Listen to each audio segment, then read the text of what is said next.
But I have seen this in doctrinal statements. Now, I don't have a cow when I see it. It's like, I'm not like the theological Batman, that has to go around and say, hey, did you realize your doctrinal statement is just a joke here,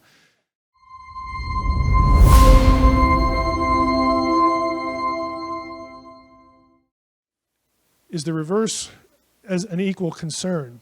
Do we ever, through our tradition, take things out of context?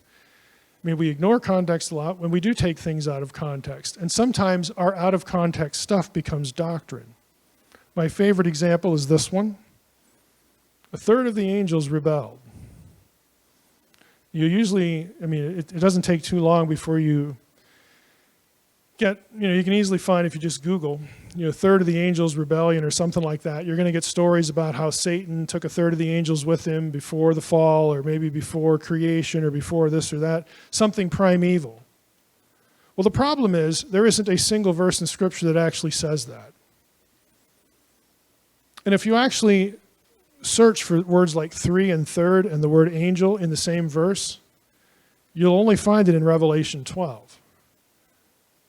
And Revelation 12 does describe a war in heaven where a third of the stars, are they angels or not? We'll just assume for the sake of the discussion that they are.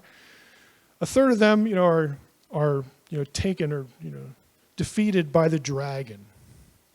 Isn't that interesting wording? It doesn't sound like he took them with him. It sounds like he defeated them. Okay, but let's pull out back from that.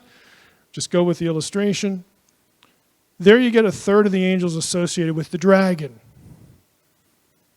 What's the event that is the catalyst to the war in heaven? It's the birth of Jesus. It's the birth of the Messiah in Revelation 12. It has nothing to do with the fall or primeval stories. It has nothing to do with that. But I have seen this in doctrinal statements. Now, I don't have a cow when I see it. It's like, I'm not like the theological Batman, that has to go around and say, hey, did you realize your doctrinal statement is just a joke here, No, I don't do that, but I'm just making the point, I have seen this in doctrinal statements. How'd that happen?